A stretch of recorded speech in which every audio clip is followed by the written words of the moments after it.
to the Broken But Not Forever podcast. My name is Chelsie, and I am your host. I am joined today by my husband, Robbie. And today we are so excited. We have two special guests on the podcast, and they are dear friends, and we also know them through Awaken Church.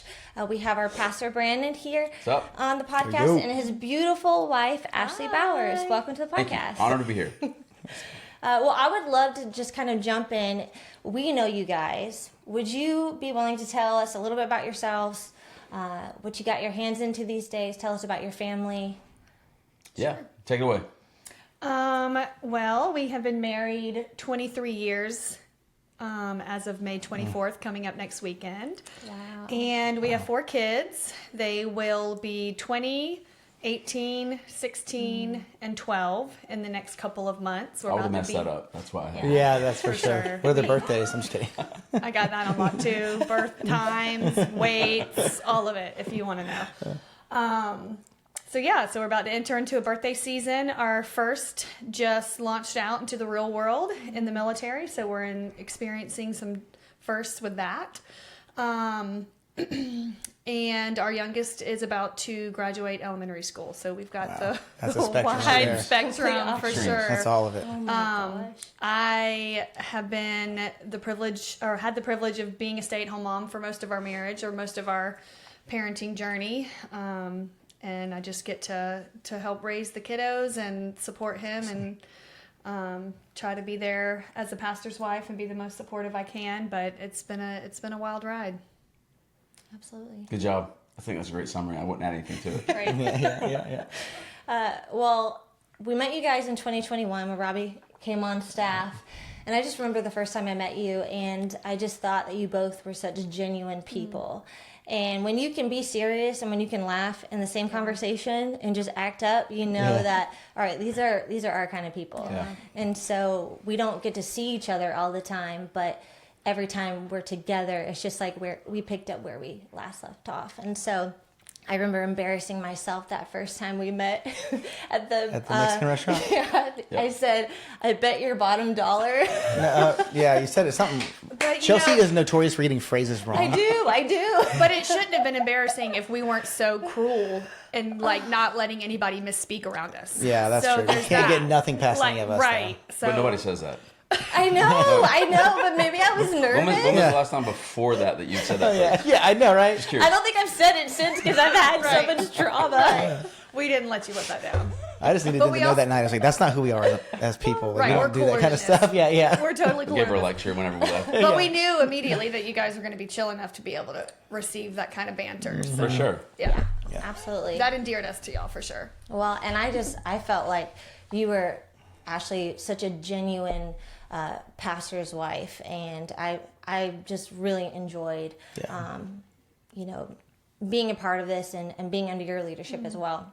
Thank you. And so I'd love to kind of jump into it. If you guys could, you've been in ministry a long time, you've been parents for a long time, and for us, we really look up to you guys. You are further ahead, and we have no idea what we're doing some days, but we learn a lot from you guys. We really do.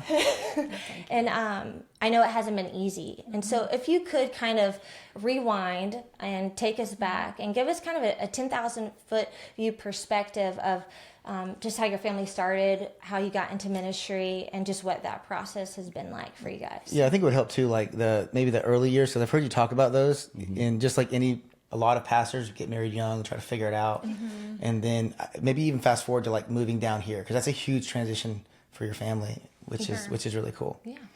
Yeah, in a nutshell, I mean, we met, so I'm going to tell him I was 21, she was 16. So Oh, snap. I Nice. to do your research. But well, I knew already. She was friends with my sister. So we had a relationship in terms of like family vacations. She used to come along. Yeah. But I had another girlfriend. So My man. But I always liked Ashley. And so anyway, it was in college. I was a junior in college when we started dating, and she was still in high school. And so fast forward, I got saved, finished up college, and then when I graduated, moved to seminary, was there a week. Yeah. I was like, I can't stay here. I hate this place. I flew home. and ended up taking a job in the upstate of South Carolina. So my first like real ministry job was at a small church, Midway Baptist Church. We were dating long distance.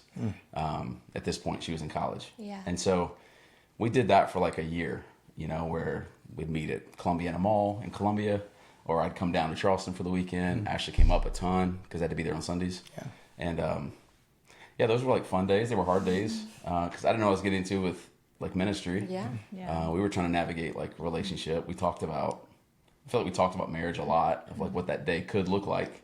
While also knowing she's in college and I'm not making anything at this church, and there was no promise of anything next. I think I look back on those days and like, you know, remember the early days where like we'll survive off love. You know? We're all we need. I was living in a basement. I had no rent payment at all. I was living in a basement of a guy named Horace Welchel, who I can't wait to see again in heaven. Like old man who was like, look, just live with me.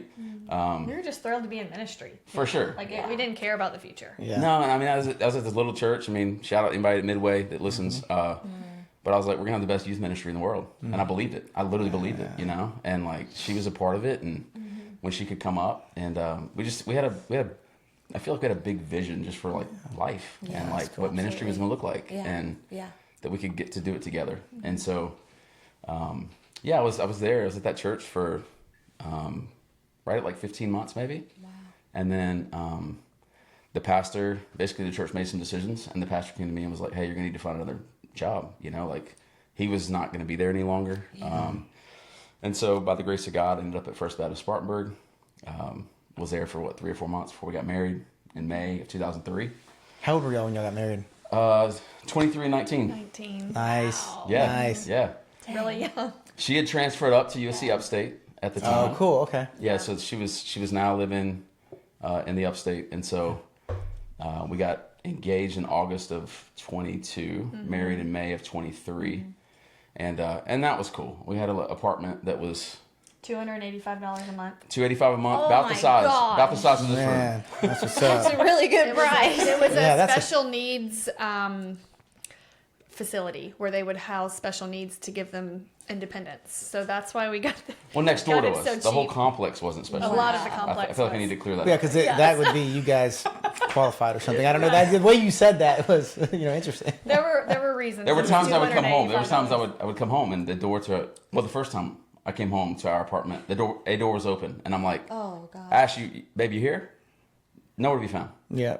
And I didn't know what happened to her. And she comes strolling up. She's walked someone home, like. Of course in the she complex. did. Of course Yeah. she did. There were times where we'd be sitting there He like was watching. lost. He couldn't find his apartment. I'd be watching TV, watching basketball, and like look to my left, and people are knocking on my like sliding glass door because they know her. They know her. Yeah, yeah. So it's like, yep, can Ashley play? That's awesome. That's What are we doing right now? You know? course. I mean, it was living room, dining room, kitchen. It was like all right there. And but man, like those were the best days. was so And we were part of a Yeah. great church that like we had a great community of like young adults. A lot of them weren't married, but we also had a lot of couples that were in the same stage of life as us. Yeah. And those were great days.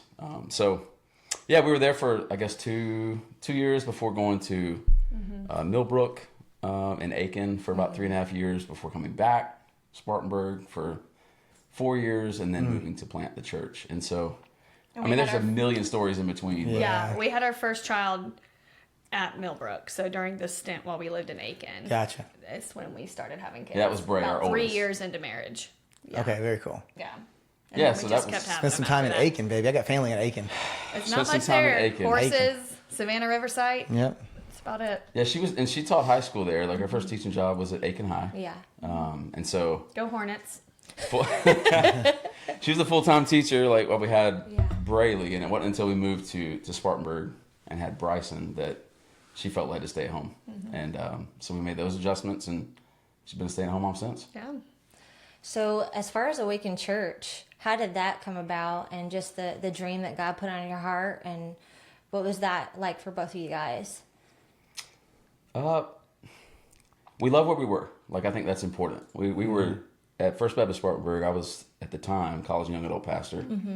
Our kids, at the time that, like, the vision and the seed for it got planted, our kids were 5, 3, and 1. Wow. When we moved here, they were 6, Okay. 4, and 2.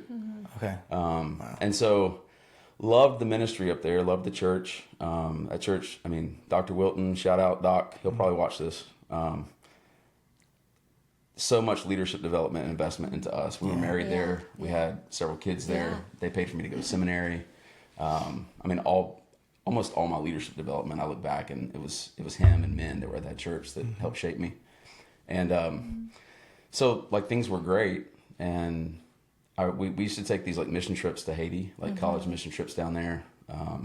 And like anybody that's been on a mission trip, you get away from like the grind, and it's like, what's God doing in your heart?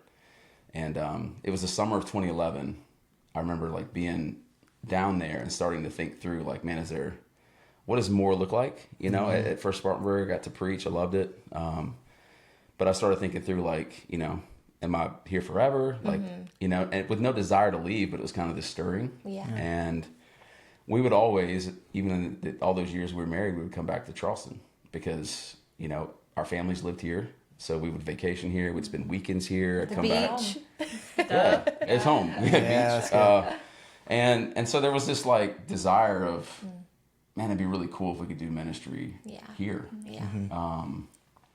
Nothing against Spartanburg. We had no roots there. You know, it's like we're generationally, like, where are you going to invest? You know, where are our kids going to grow up? Where, you know, one day when we're old, it's like, where are they going to come back and visit? And for us, it was like, this is home. Like we love Charleston. We love the area. Yeah. And so I think those two things kind of came together where it was like, man, we really love the city, love the culture, love the area, love ministry. Yeah. So what could it look like to do that here?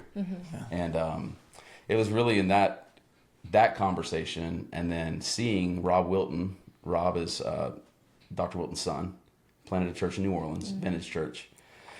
And I was going down there doing seminary stuff. And so finished up my seminary work.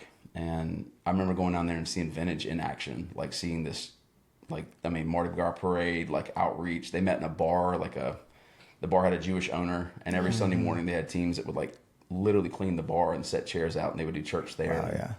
I think seeing that in action was like, man, church can be done a different way. Yeah. Church planting was not on my radar. I didn't know what church plant really was. But that was when we started praying through it. It was like, man, I think this is what God could have for us in Charleston. She wasn't there at the like her mindset was not there, and I don't blame her, honestly. I mean, there was a part of it where it's like, man, I wish Ashley was already synced up, but our kids were, you know, at this point, you know, 5'3" about to turn 6'4" too. It's like, I had a great salary. We lived in a great church. We had a great community, all of our friends. And we're going, man, what this is going to require is leaving all that. There's no other way to say it. You know, leaving all that to the comfort to go get a job. And like the prayer and faith, like, God, build this church. And so that was January of 2012 when I was leaving to go to New Orleans for I think it was 2 weeks or a week. I don't remember. But you came back with all kinds of grandiose ideas that I was not on board with. Oh, I could see that. I know Pastor Brandon enough. I flew down. I stayed with Chris and Jesselyn Lanier. We were talking about them on the way over here. Chris and Jesselyn, who now are church planners in Colorado, they were part of the core team that moved here to start Awaken with us. They lived in New Orleans at the time. He was finishing up his undergrad at Level College. And I stayed with them. I stayed on their couch. And, you know, started talking about this of like, man, what could be? What if? You know? Yeah. And when I came back, I told Ashley, like, hey, I think this is what God could have for us. Like, let's pray on it, you know? Because I knew, like, even though it's something I felt like God wanted us to do, it's like, I'll die with this dream in my heart if she's not on board. It's just not worth it. Yeah, absolutely. It's not worth it. Yeah. And it wouldn't have worked. So we did. We committed to pray through it. I was like, at the time, reading through the book of Joshua. You know, and like, I still have it written in there, like, God, give me a Caleb. Like, give me one other that'll believe in what it is that you've called us to do, like, and can grab this vision. And he was faithful to do that. She was the first that believed in it. And then eventually God gave us a team of 9 people that moved here. And Can I ask a question? We're foolish enough to believe it could happen. Yeah, I always told people when we were planting up in Asheville that we were naive, but if we wouldn't have been naive, I don't think we would have done it. Never. Like, we just wouldn't have done it. No. No. That's why it's faith. Yeah, for sure. God's not going to show you all Absolutely. that you're going to For sure. encounter. Yeah, one of the things I think we talk about, and really you lead the charge in this at Awaken, talk about male leadership, right? In the home, kind of in the areas that we live, work, and play. I know for me, there's times I think when people look at pastors, right, and they think that, leadership is easy or it comes more naturally, but it still has to be a choice. You still have to step into it, right? Yeah. And so even like to have the dream to plant a church, I don't think it's that much different than any other man who wants to lead his family towards the things of God. Yeah. And with that being said, because I always commended you for this, here you are, 6'4", with the kids. Yeah, this guy is a dreamer. That's just who he is. Right. What was it like for you to get behind that? And like with a conviction to say, let's do this, let's ride. Yeah. I was gonna ask something similar, like how did that shift? Well, to you should have. happen? I asked first, so Yeah. Well, he stole my Well, thunder. it's a great question. So he came home in January and he shared this. Now, mind you, we had already been through 3 church transitions prior to this. And so I had become attuned just physically, but also spiritually to like when things, when there's an Right. unsettling in him. That's good. That's you really know, good. like I could sense it just good. being his wife and seeing these transitions. And it's never like, we've never left a church upset Yeah. or like, Yeah. Yeah. fired or running Yeah. from it. But there were still things that I think God allowed to happen that helped create maybe that disconnect so that we could even consider pursuing something different.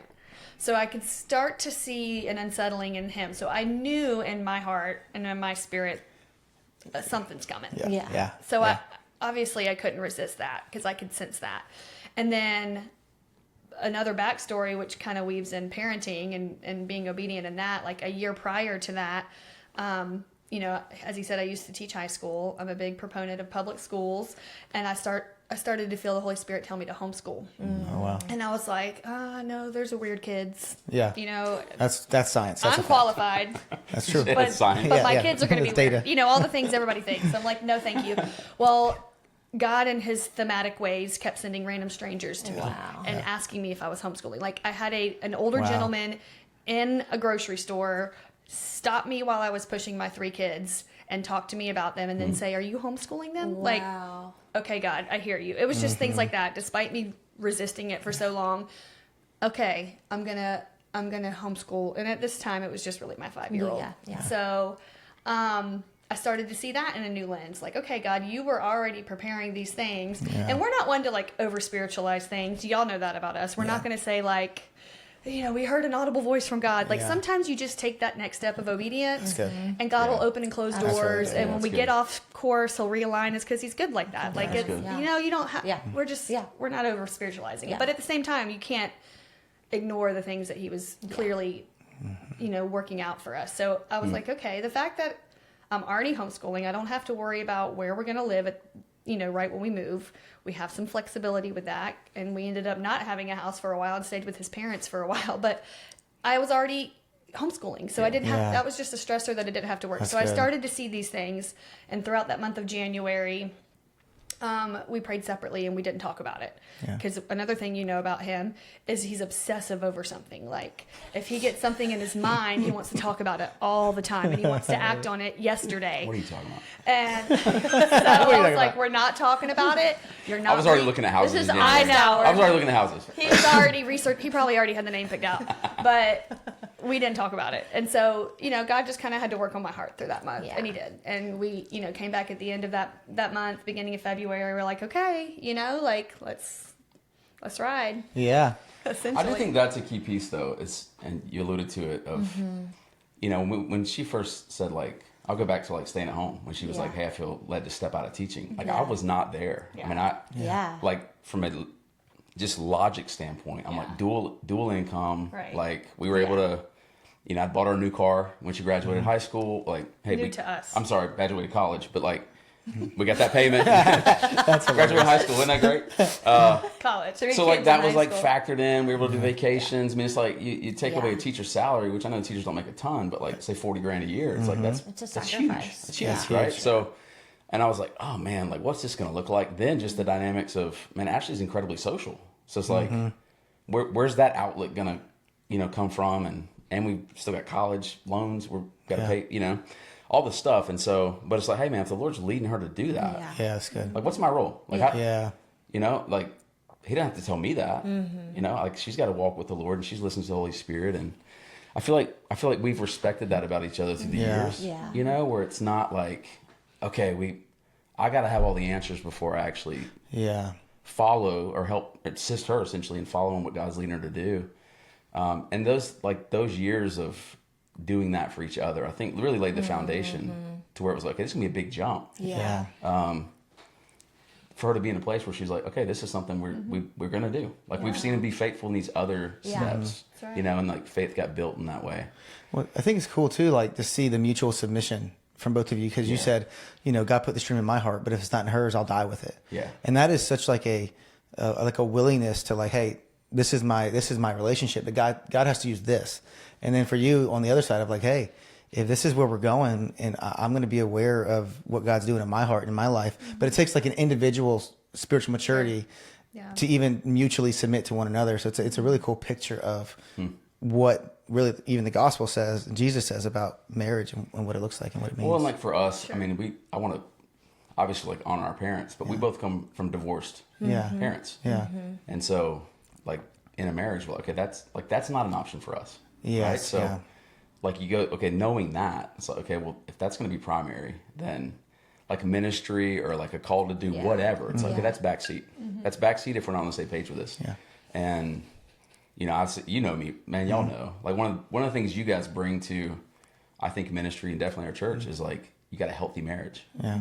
Like it's a dual calling. Like if Chelsie wasn't in this, like you're not making it, No. or you'll do it reluctantly, but everybody else will pay the price. Yes. And like I've seen that and I've lived that. And so that's why I said earlier, it's like, hey, if Ashley isn't on board, especially the church plant, I would say that's for like any ministry position. Yeah. But a church plant where there's Yes. going to be like massive sacrifice on the front end, you're not going to make it. Yes. So that was where, for us, I mean, that was really important. Where it's like that's, you know, we want to be on the same page with the decision. And I think for me, I can get on that page without really knowing all the details. Yeah. Because I trust her. That's good. And I trust her walk with the Lord, you know? That's so good. It's so cool how God, you know, confirmed this dream to you guys both differently, like in separate ways, and came together, and you guys were just like, let's go. And so as you got involved in the church plant and you started to gather a team and getting into the thick of it, we know, because we were part of one in Asheville, that it's exciting, it's fun, but you get into the thick of it and you're like, man, this is really hard. Like this is much harder than we expected. You can almost like fantasize what this new way of life or romanticize that a little bit. Yeah. And so, and then when you face challenges, you just kind of, I know for me, I was just like caught by surprise. I don't know why. Of course you're going to face challenges, but you just thought it was going to just go perfectly well. And so, tell us about that process as you got into the church planning days, and was there anything that surprised you or any just challenges that you faced initially? Where you want to start? You're like, there's so many. I'll speak to what you said on the front end of your question, and that's why it's so important. If you're listening to this and you feel called to plant a church, whether you're the wife or the husband or whatever, if your motive is out of even if it's a small sense of rebellion to what you're leaving, that's so good. It's not going to work, That's so good. because I love that. If he were going because we didn't think church the way we did it before was good or right or biblical or what, you know, That's it was really just good. it was just we were following what we felt God wanted us to do, and we were living out what we were kind of already doing anyways, just now in this new role. But so he had a lot of wisdom, and he's a learner, and I appreciate that about him. He's you know, Thanks, man. leading up to that is he always wanted to gather as much information as he could from people who were, you know, stages beyond where we were. And one of the things that I didn't say he always took that advice though, because he came home and they were like, he said something like, you know, they said 50% of our team is probably going to leave within the first year. But that's not us, because our team is like bought in. You know, our team is loyal. So, you know, you hear the advice and you receive it, but you don't really think it's going to happen to you. Right. But of course, we had some team members go back home, and, you know, no hard feelings. Like, we're still friends with them to this day, and they're doing ministry and family their own, you know, in their own cities. But of course that was difficult for him. The hardest part for me, and I'll let him speak to this more, but the hardest part for me was less the ministry part, because I was out homeschooling my kids at the parks, being a mom, meeting people. I was thriving. Wow. But the hardest part for me was seeing him feel so isolated and like, God, this is so hard. I don't have a staff to go to. I don't have an office to go to with camaraderie. I'm sitting in Starbucks every day just trying to build this. What's a 501c3? You know, like you're having to learn things you've never had to learn before. And that was the difficult part, seeing him kind of get into like this darker season of just discouragement. And you can maybe speak a little more to that. And he was working a secular job. He's not meant for that. Yeah. So. Y'all did it the hard way. That's a lot. It's very challenging. Yeah, but I mean, I went with full blessing. I mean, I've worked for 3 pastors, and Danny, Eddie, Doc, I could go work for them right now. Yeah. Like, you can fact check me if you'd like. Like, I love those guys. Yeah, they're great. And one of the things I think that's really important is, like, she said it earlier, of like unsettling. It doesn't have to be bad. Yeah. Like sometimes things don't have to be bad to leave. Yeah. And so like I shared with Dr. Wilton, like this stirring in my spirit, you know, early on. He knew that I had those like thoughts of like, hey, moving and like Charleston, and he knew like I was going to, you know, hang with Rob. Matter of fact, they bought the ticket, like the church like paid for me to go down there. They had a fund where they helped like cover seminary, and like they footed that bill. So whenever I told him, like as soon as Ashley was like, babe, I feel like this is what we need to do. I mean, I resigned the next day. Like I don't sit on stuff, man. Like, I believe that. Because here's my thing, man. It's like, hey, and you know this, man, maybe to a fault, but I'm like, you either in or you're not. Yeah. There's this, you know, I'm not gonna quietly quit and like take a check from First Baptist. I'm done. Yeah. Like if God's calling us to this, like I'm gonna start dreaming toward that end. And I already had. That's like good. I'm like, this is, so my heart's already there. You know, like, and I think your heart goes to a place before physically you show up. Yeah. That's and and so I went in and I told Doc, like, this is where we are. Right.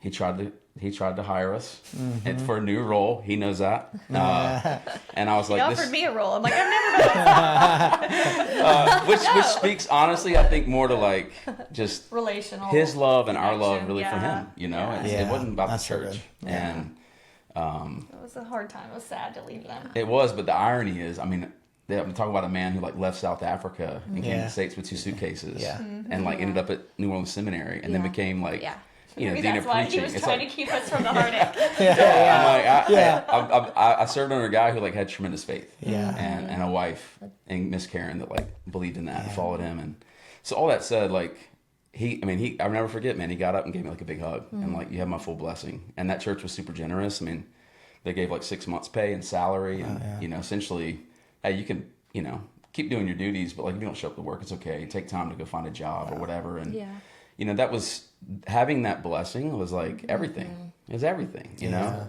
But when I moved down here and was working a 40-hour-a-week job to like, I mean, at the end of the day, you got to pay bills. It was lonely. I mean, there it was like, we had, you know, it was a huge church, huge staff.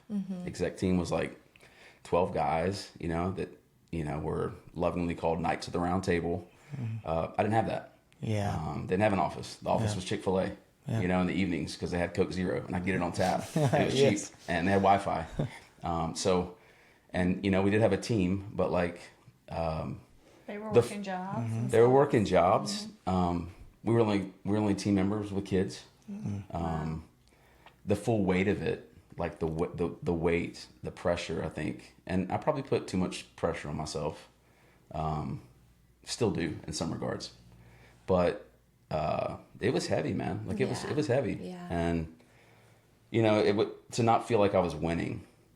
I did not. Let me take that back. To know I wasn't winning, right? Because like I wasn't a pastor. Because you're not a pastor, so someone calls you a pastor. You can't just call yourself a pastor, Right? You know, like if I would have met my neighbor, for instance, Toby Rundle. You know, Toby, who's still a part of our church. I'm gonna send this to him. Toby lived 4 doors down, 3 or 4 doors down. Yeah. If I'd have walked up to Toby like, hey man, I'm pastoring a church. It's like, you're what?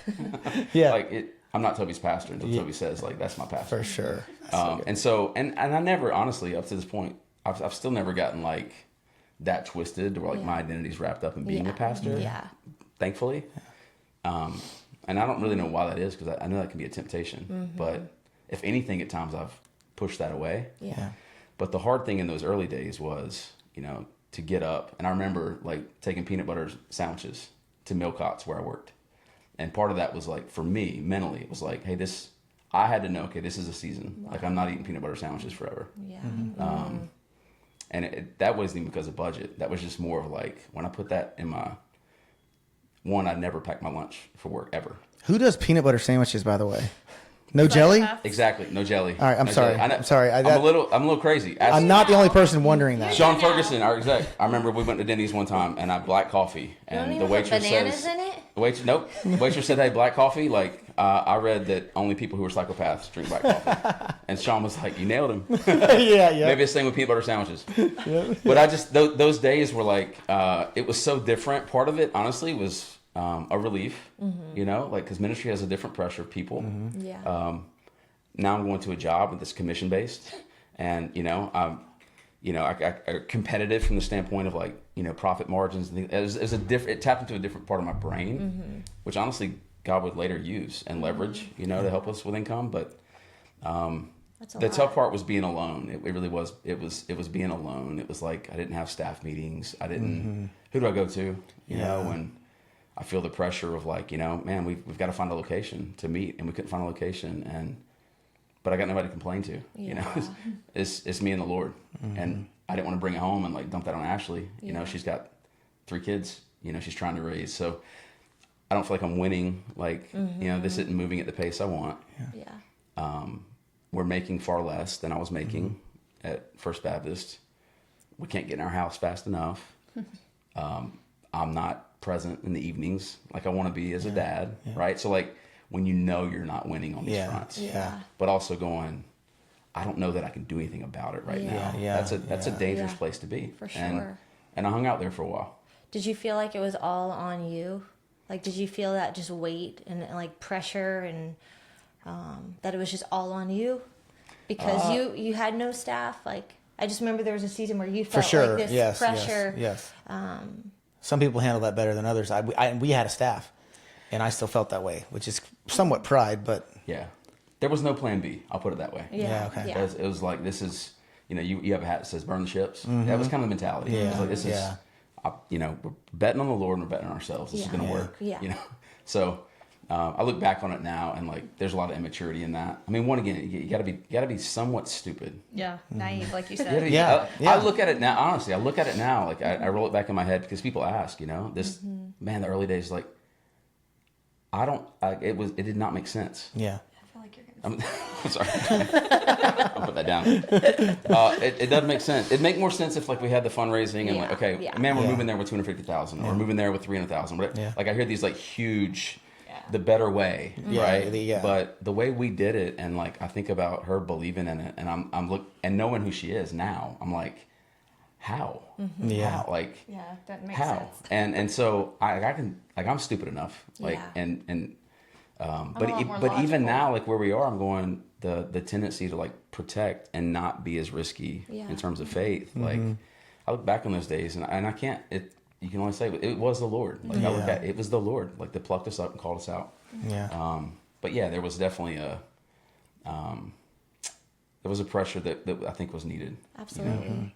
Absolutely. I remember when you went through that season where you kind of felt the pressure of church planting, like it was all on you, and then you learned, you had anxiety and how difficult that was for you. Yeah, we when we moved to Asheville, we had a lot of good things going for us here. There's so many parallels between so much of the story that you just shared and really our story up in Asheville. And I wasn't the lead pastor, executive pastor, and you guys know that.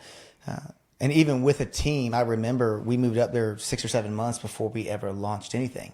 And we knew that we had a comfort here that we needed to leave to see what we were made of. Sure. And then I think maybe we forgot that, because I know for me, I didn't realize I was angry. I just didn't know, like over the months I was getting shorter with Chelsie, with the kids. And I just finally realized one day, like, I got to talk.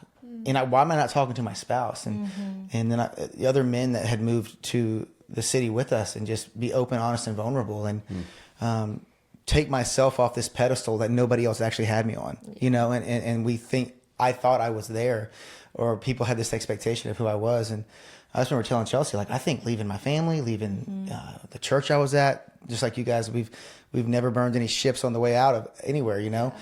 We have relationships with all these places, and it was like, man, this is hard, and I'm scared, and I'm lonely, and I don't want you to know that about me, but you're experiencing the bad side effects of it, and so I'm sorry. Of it. Yeah, so I mean, I wish I would have handled so much of that better. Yeah. I do think it was a very important season, refining season, and then even when we launched the church, we had grown it to 120, and it was just stagnant there, and you're so driven, and you're so like, man, what's going on? And I realized, like, I had our structure, like, where I was responsible for just a lot of ministry execution, and like, it had all funneled to me, and I don't know that it was pride. I just thought, well, I'm the one that's supposed to be doing this, and so I've got to be, whether it's making the decisions or like my phone on Sundays, it was dead by 8 a.m. because people texted me, calling me, like, I had all the answers, and I was like, what am I doing? Like, I've become the lid for this thing. Yeah. So like, just feeling that type of pressure, and then just, all right, God, what are you teaching me in this season as a follower, as a leader? There's all kinds of stories there. There's so many seasons where ministry and family collide, and God does use it, like you said, to refine us. Yeah. And I remember reading in your book a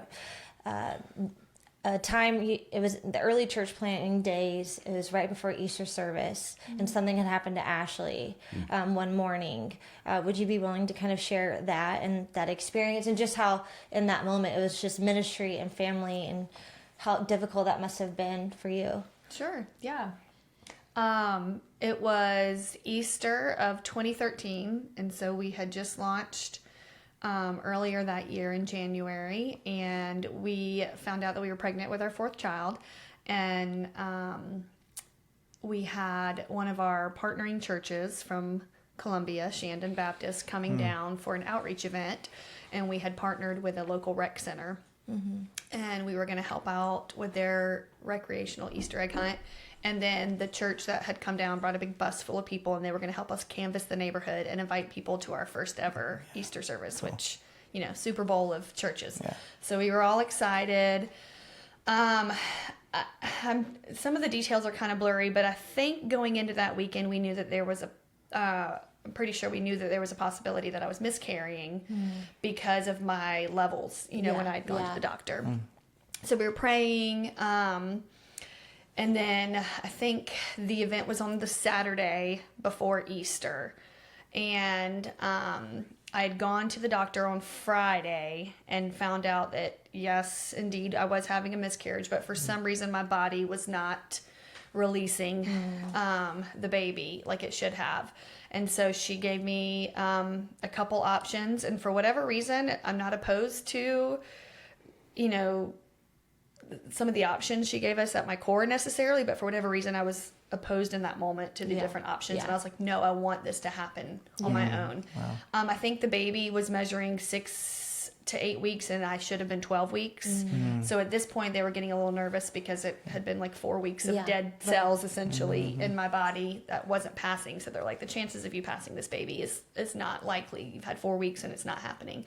But for whatever reason, I don't know if it was my eagerness to be a part of the weekend or what, but I was like, I just want to let it come and we'll deal with it next week is kind of where my mindset was. But Friday night and into Saturday morning, my body started to pass the baby. And I was emotionally very sad, but physically it was an extremely violent miscarriage for me. And I never, I had miscarried once before, and it was nothing like this. It was debilitating. And at the moment, I was very much sincere when I said, go, you need to go be with the team that's here. I am fine. Now I look back and I was like, gosh, that was really blind support. Like, I wish I would have made him stay. Because I know he regrets not being around for most of the day. And I was by myself miscarrying this child while also trying to care for the children. So it was very, very physically hard on me. And I after several hours of doing this and in and out of the shower, and I thought I was to a point where maybe I was ready to go. And I was just so eager to be a part of it. So I was like, I'm going to get myself dressed. Yeah. And I'm going to go to this event. And so I was there for a little while, and then the bleeding started again. And it was really bad, and I ended up having to leave. And his mom was there, and she came home with me and helped me some. But it was a hard time because I'm not one that needs a lot of like one-on-one support. Right. I'm not very needy. Right. I don't need you to tell me how great I am. Right. I don't need you to rub my back while I'm throwing up. I actually kind of don't want that, right? That's just my personality. So it wasn't like I felt like I needed it, but it was like probably the first time in this planting journey where I felt like, really, God, like what, like why? Yeah. You know, Yeah. It didn't make sense. I didn't see the reasoning, and I still don't see this. I might not this side of heaven, the purpose of that trial and losing that child. But so I came home and finished miscarrying the baby the rest of the day, and then went to service, our first Easter service the next morning, and that was fine. And I made it through okay, physically. Emotionally, I think I was kind of checked out, a bit of a wreck. Yeah. But you reference the book. He writes in the book, and he reflects later, like feeling like I always said I'd die with this dream in my heart if it, if you weren't on board. And that was a moment of failure that he calls, even though I didn't feel it at the moment. Yeah. Now after reading it, I'm like, yeah, you should have been there, Yeah. right? Yeah. But in the moment, I didn't feel Yeah. that. I didn't Yeah. feel resentful towards him or towards the church. Thankfully, maybe that's just God protecting me from Yeah. those kind of resentful emotions. But yeah, it was just one of those things that I still don't know why we had to endure it. I still don't know why we went through it. It was hard. I appreciate you sharing that. I'm sure that was so difficult, and you probably felt so torn at the same time. And you too, Pastor Brandon. It goes to show that I didn't. I think that's the hard part. Like I like it sucks hearing that. I mean, and I was absent. Like I didn't feel anything because I wasn't part of it. And I think that's the difficult side of it. Where it's noble sacrifice, right? Yeah, Where it's like I'm doing what I think is good, and her, like, hey, go do what we said we're about. And, you line enough of those up, and like resentment does start to build. And like I look back and like it shouldn't have been an option for her to go like, hey, no, you stay. Like I want you to stay. Like you don't like that. She shouldn't even think that way. As a husband, it's like I need to be there for her. And what's bad is like looking back is, especially the early days is like you're building culture as like a church like leadership. And if I regret anything, I look back and I'm like, man, that I'm thankful that a Chris Lanier, didn't learn that, or that the others on our team or in a part of our church like. Didn't take on those aspects of like my leadership or lack of there as far as a husband. So, but it's I think that's one of the things we have to learn as a marriage. Like even in our marriage, it's like Ashley's crazy independent. We're both eagles, where it's like we can fly, and I think we've had to learn like, hey, we actually need each other, in these moments. I mean, you think about how that's good. You think about how stupid and foolish it is that it's Easter weekend, first year of a church plant. And like, I'm flying that flag, and we had a great Easter. Great event, great Easter. And my wife's at home, like, having a miscarriage, like, literally by herself. So, the downside and the danger to ministry is everybody applaud the great weekend.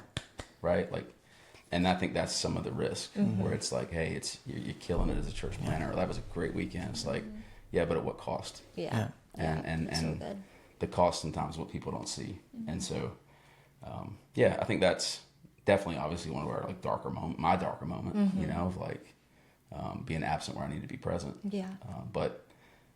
And then knowing as or when that happened, like, who do I go to for that? Yeah. Well, and too, like you said it, like nobody else knows those things, and their applause of Easter, and you could have lived in that applause, but I remember reading your book and thinking, why do you put this in there? Yeah. You know, it's like, why expose that? And I just have so much respect, even to talk about it here is, you know, it's humbling to even be listening, because you don't have to put that out there. Yeah. You know what I mean? Yeah. Like you said, it sucks to hear that, you know, and I've got moments where I'm embarrassed too. And it's like, I just commend that you would be willing to even put that out there and expose yourself. But I also think God's honored it like crazy. Just, you know, for people to be able to read that book and go, man, this guy, I'm a lot like this guy, and he's a lot like me. Yeah. That's not common in a lot of churches, especially larger churches. Sure. Where they can look at the pastor and go, he's talking to me because he gets me. Yeah. Well, it's shaped who we are, I think, as a couple and as a church. Yeah. I mean, you know, like it's like, hey, it's who we are, man. All cards on the table. You know, as a couple and our family. You know, like, I mean, there's obviously boundaries and margins, but you know, all the great things from previous churches that I served at. I think about the great staff members I served with. Yeah. I couldn't tell you many struggles that those guys went through. Yeah. Yeah. I couldn't tell you did they have problems in their marriage? Yeah. Or with their kids, or how do they navigate that? And so some of the way that, like, the culture of, like, our church, where it's like, hey, it's life on life, it's relationship, it's like, let's be real. Yeah. Was shaped honestly by moments like that, where you go, man, I can't. If we build the culture of this church in such a way that, like, pressure, isolation, let's just figure it out, and we don't let people in, we're gonna crumble, man. For like, sure. You can't make it. You just can't make it. I think that's one of the unique things about a plant, where it's like, you know, you can't. It's hard to hide. Yeah. It's hard to hide. Yeah. You know, in a mega church you can hide. Yeah. You know, but like, man, you really can't hide here. Yeah. And so some of that life on life and going, hey, man, I'm not okay. Like, I need to figure out how to navigate this. It's shaped who we become. Yeah. Absolutely. I appreciate y'all's vulnerability with that, and just humbleness to share. In ministry, it's so hard sometimes to balance family and ministry, and especially when life happens, and one day you're like, how do we get here? Or like you said, why, God? And we definitely have had moments in our marriage over the years where, here, God, we're doing this awesome thing. We don't deserve this. Or you say these things, and then it just happens, and you're left to figure it out. And you can ask questions like, who do I trust? Can I tell people? You know, there can feel like that. It can feel like this isolation, being in leadership sometimes, and knowing who you can trust. And but we've learned, like, hey, maybe we need a counselor in this season, or hey, maybe we do need to open up to our small group and say, hey, like, we're not okay. We need this small group as much as you do. And like you said, those moments have just shaped you guys over time. And I know for us, it has made our marriage stronger. Yeah. It's difficult in the moment, but those seasons have definitely shaped us. Some of what you're saying, I got a book on my desk right now that I actually wanted to give to you. I believe it's called Leading Through Pain. And the premise of the book is a leader's ability to be influential is determined by their capacity to take pain. And I know, I mean, I've worked for the church 5 years, and we've gone through way too much in 5 years and navigated way too much. Like, if you and I call each other on Saturday, cancel the plans. Because, like, why are we calling each, you know what I'm saying? And it's, I know it's serious when y'all talk. I'm over the Yeah. You know, but it's just hearing your story, and you know, it's one thing to be able to endure pain, but I think sometimes we endure it and we become martyrs to our own calling. Yeah. And I don't know that we were supposed to be. I mean, there's a place for that, but I don't know that it's in God's vision and plan for you as a pastor to lead his church. Yeah. And sometimes we just go through pain alone, and it's not healthy. It's not good, which is why I love Awaken, really, like the relational discipleship, intimacy, and just the intentionality behind it is, I think it's naturally kind of who we are, but then to see how do you recreate that and bring other people into it. That's what's been so good for us. Yeah. You know, and I love it. I love what you've built to be a part of it. Now I love it so much. Absolutely. You were that. I mean, y'all came in, there was no assimilation. It's like, that's who you guys already were, which was, I think, Well, in some ways it was so seamless, Yeah. you know, like you guys already lived that out. And so both as a couple and then also just in the way that you established and built community and you just love people. Yeah. You love people a lot more than I do. Like I'm an introvert, man. That's her. And honestly, that I've That's become so more of an hard to introvert believe. through the years. Well, I'm good here. Yeah. I'm good here. Yeah. Like, but, and I look back even in Spartanburg, you know, and like previous Yeah. churches, like Yeah. I could do groups more where like now it's just, Yeah, absolutely. I have to fight against that. You know, Yeah. I have to fight against That the isolation lie. side. I've been sitting in the living room at times on a Sunday afterwards, and I'm just sitting there like a bum, and I'm like, I wonder if people think I do this, because they need to know, like, I'm not gonna do a social post, like, look at me, man, I'm a bum right now, you know. It's vegging like, out. and I love it, man. I love being around people. I do. Yeah. I love not being around people too. For sure. Oh, it's the best. For sure. You know, You're definitely a bum on I can Sundays. chill hard. I can chill hard. Yeah. You got to figure out who you are. And I think that's one of the things that we do well. Like we've had to Yeah. figure that out about each other, you know? And So good. like, hey, Brandon's got to recharge, you know, on Sunday. There's no, like Sundays I love Sundays, and then there's just no pressure afterwards. Yeah, and like absolutely. Sunday evenings are like kind of our time, Yeah, you know? sounds And good. she knows that, and I appreciate that I'm given that. And then also know like, man, Ashley's got a role and she's got to have her social outlets. And if she doesn't have that, she's going to go stir crazy. Yeah. So I think just having those like awareness Yeah. and not going, we have to do all this together, Yes, Right. you know, yes, like, yes. like on Sunday afternoons, like it's not, hey, Ashley, you can come nap beside me. It's like, what are Yeah. you talking about? Yeah. Yeah. I go shut down for 2 hours and she's doing whatever, you know? Mm-hmm. But I know like I need to have that time. Otherwise, like Absolutely. it's going to be unhealthy. It can feel like a balancing act at times, but you can choose what you say yes to and choose what you say no to, Yeah. and you can figure it out. And Sure. as you kind of look back and even now with ministry and family, like what keeps you guys grounded individually, spiritually, like in your marriage? What keeps you grounded? Grounded. I mean, I think one of the things we've done well at is we don't take ourselves or each other too seriously. Yeah, Like you got to be able to laugh at yourself, man. Like I'm working on that. I'm gonna help her. I mean, you know, it's like one, I know like, okay, Yeah. I'm not the best husband in the world. I'm not the best dad in the world. I'm not the best pastor in the world. Those aren't excuses not to try to be. Yeah. Right. Yeah. But it's like, okay, just set ego aside. Yeah. And which is allowed at times. For instance, I mean, I was joking way over here. I'm like, you know, we're doing a parenting podcast. So like, because Ashley's like, all right, babe, I'm guessing you're going to kind of lead the way. And I'm like, this is about parenting. So I'm following you. Yeah. I'm following Yeah. you. And because she did. I mean, she, the books, like, hey, Yeah. read this, Yeah. this podcast, you know, and I think through that, I'm like, the times where like she's spoken into, you know, maybe how I've addressed the kids or like, you know, areas maybe I needed to grow in as like a dad, realizing, you know, hey, like full honesty, there's times I'm like, God, kind of defensive, you know, I'm like, I'm doing the best I can. Yeah. And then like, okay, that's pride. Like check that. Right. And then go, man, like she's actually speaking into something that Yeah. I should care about. She does care about. Right. So, okay, Brandon, this is the area you need to grow in. Right. And so being able to like receive that and then Yeah. do something with that. Yeah. Whereas if, you know, I was like, man, I got this mastered or figured out already. Yeah. Like, Yeah. you know, like, Yeah. one, that's pride, but two, like realizing there's areas of growth in every aspect Yeah. of life. So Absolutely.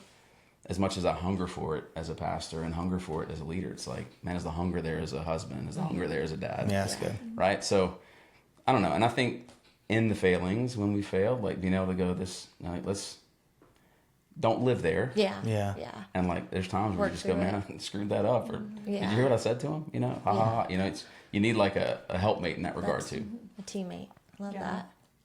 Yeah, and I know this is going to sound cliche, but the older I get, the more I lean into this is like realizing seasons really matter. Like when you're in the early stages of parenting and you have like toddlers and you're just, you know, all hands on deck and he's at work and I'm home and it's just the day-to-day things. Like there wasn't a ton of like intimate prayer and intimate Bible study Yeah. like I have now. Yeah. Like my Yeah. kids get up and they go to school and okay, I have an hour in the morning and I can spend it however I want, you know, like, and that's okay. It doesn't make me less holy or less of a Christian in those earlier days because of that.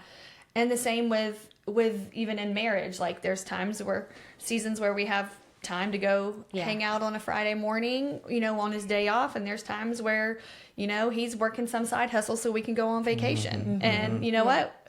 And that's okay. So again, along those same lines, we don't take ourselves too seriously. We don't take the seasons too seriously. We don't look at it and be like, oh my gosh, this is never going to be like it once was, or are we ever going to get past this hard stage? Yeah. And there'll be times where we look at each other and we're like, okay, we're about to go into blank season, and we acknowledge it on the front end.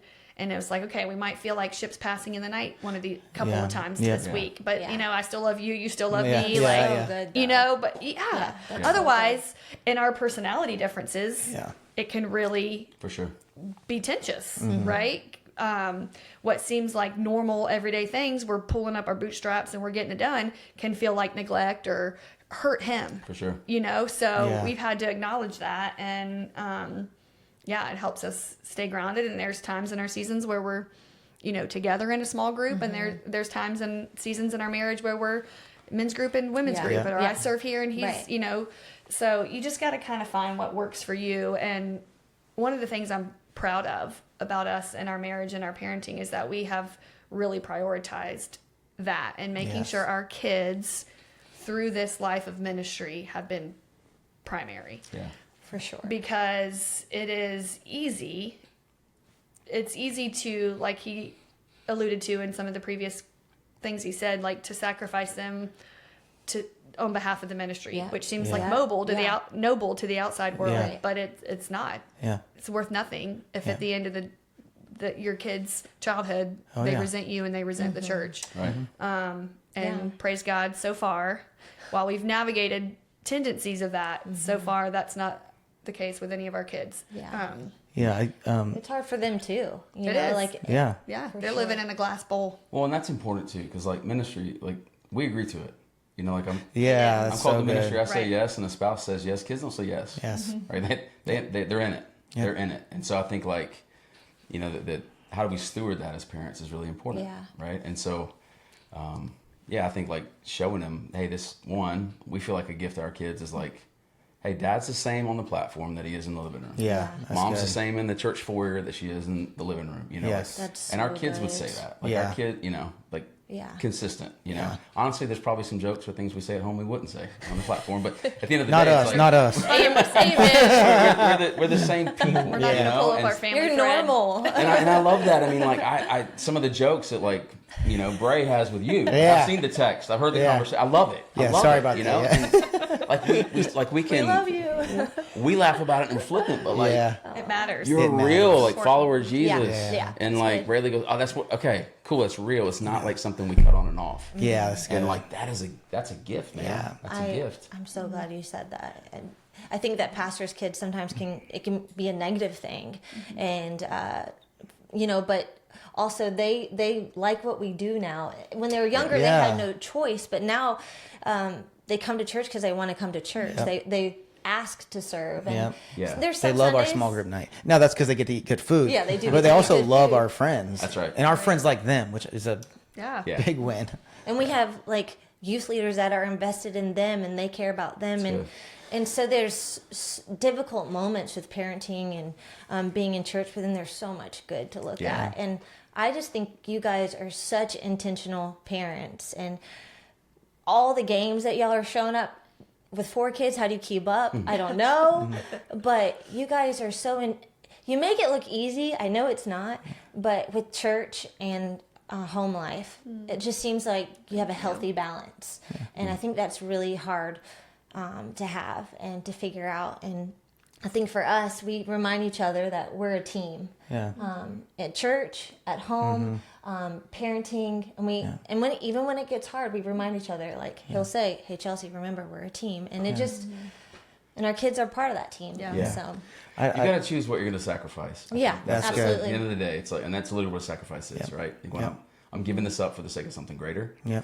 And I struggled with that early on. Like I feel like, especially when we moved here, like going back to Spartanburg, we could easily go out, as a couple. We had the money to do it. We had the margin to do it. And we moved here, and it was like, I'm grinding my tail off, and she's with the kids. Yeah. It's like, man, like when is date night, And I'm going, well, we used to be able to. Yeah. Looking back at the last season, so to speak, and going, and when that's the standard. Well, the standard shifted. That's so good. And and going, okay, that's okay. Doesn't mean this is less important. It's going, for this season, we got to sacrifice this for the sake of That's so good. whatever's going on.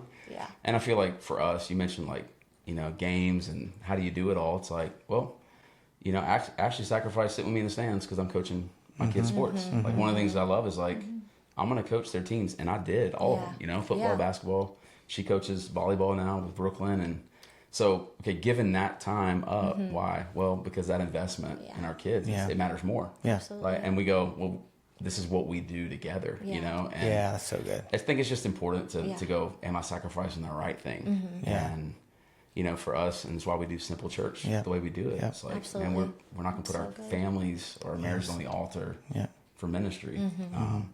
So it is what you say yes and no to. Absolutely. I'm sure we got to wrap it up. But can I ask one thing? Because I was thinking about it. I think we would miss a big opportunity if I didn't ask this question. Because it was some of the best advice that you gave me. And you may not remember it, but I was talking to you about as our kids get older, what does it look like to be in a Christian home, right? And she has expectations. I have kind of thoughts about what I think it should look like and can look like. And I was asking you about it, and you were talking about how Jesus taught in parables, and it's caught not taught type of thing, and how he just took advantage of the moments as they came. Can you just speak into that? Because y'all have modeled that really well for us, and that was just a pivotal moment for me. I came home and talked to her about it, because the tension for us is like Bible study around the table every night, and I'm like, well, I don't even want to do that. It's like, Right. It's not going to happen. It's awkward. kids It feels don't. weird when they're like, It's sports. yeah. Yeah. I mean, you want to speak to that or? Well, I'll say this. We've had both. Yeah. So we've had, especially in the early years, like during homeschool, we only homeschooled for a few years, but during homeschooling, before we even cracked open a math book or whatever, we did Bible study. Yeah. So that was, that. And then as they went into public school and got older, we would have Bible studies with them at night before bed. So we would show them how to find a verse. That's cool. We would teach them very basic things. Yeah. And then as they got older, and they got a little resistant to that, and so I always tried to find what is the balance between them growing up one day and saying, my parents forced me to do this, and then I rebelled. Yes. Like, I don't want that testimony for them. But at the same time, like, a 6-year-old doesn't want to brush their teeth either, and you make them do it. Yeah, So there's yeah. a balance. Like, there's a part of parenting as a Christian parent. That's really good. You do things, and you make them do things they don't want to do. Yeah. It's with any other element, not just spiritual, right? That's why we're big proponents of making your kids go to church. Yeah. For Like, sure. Yep. I'm sorry. Like, in our household, that was a firm rule. Like, they didn't have an option. But it's also different between boys and girls. We have 2 boys that are older and 2 girls that are younger. The boys, to this day, I'm not sure, consistently open their Bible and have Bible study and read and all of that. And, they're going to be 20 and 18. Whereas my girls are asking for highlighters, for Bible highlighters and journals, and they're doodling in their Bibles, and they're Like memorizing. non-convicted Brinkley Coast. Right.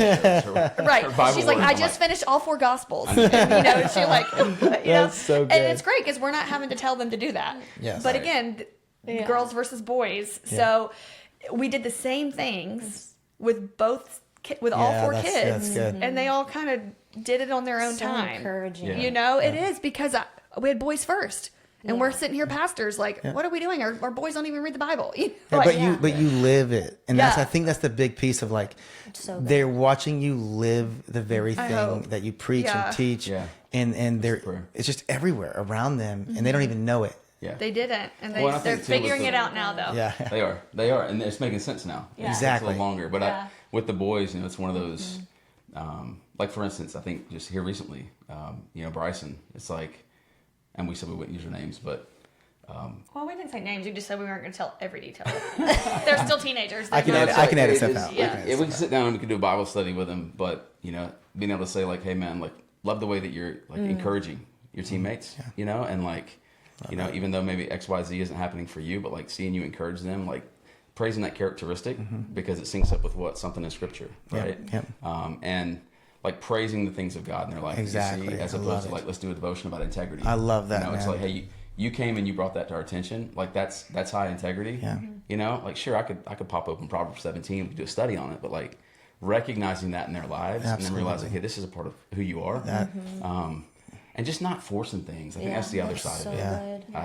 Even in our marriage, I remember like Francis Chan years ago, like we were at a Passion conference, and they had this panel for all the leaders, and like each couple was talking about what they do to grow with the Lord. And it was like, we do this study and we read this book. Yeah.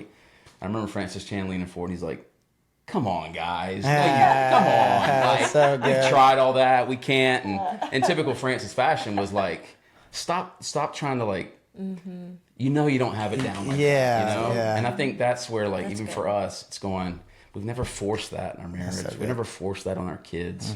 And so, yeah, man, I think that's really important. It's just, again, because that's got to be authentic in that regard too. Yes. You know? Gosh, I really needed that.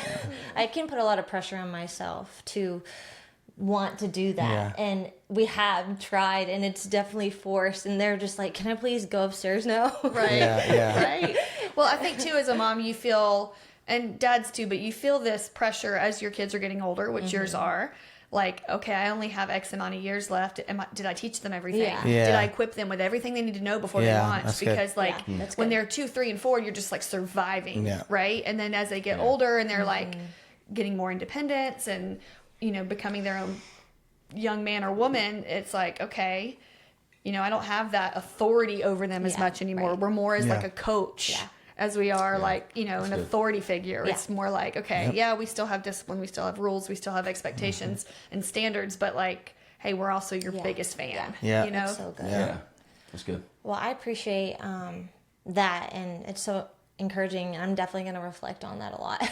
And I'll remind you of it too. Okay, great. Be the expert. I wanted to thank you guys so much for being on the podcast today, and I know that whoever is listening is probably going to feel a lot of hope and encouragement, and that's my prayer. And I just appreciate your vulnerability and willingness to just lay it out there. I think people need that. They need to see real people, and That's good.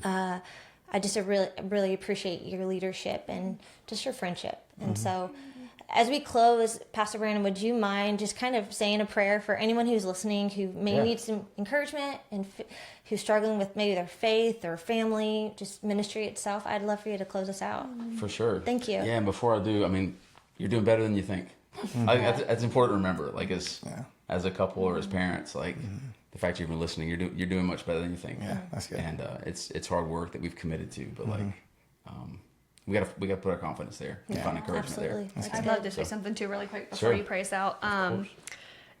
Hearing you say that and thinking like people, you know, need to hear that hope, like thank you.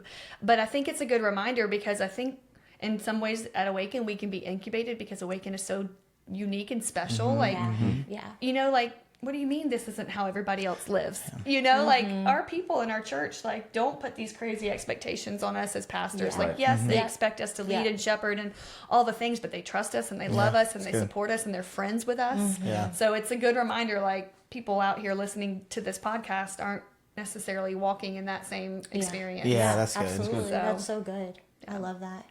Yeah, let me pray for us. Father, we thank you for the unique and incredible privilege it is to be, first of all, just your son or daughter as a child of God. And the way that shapes us as husbands and wives and parents.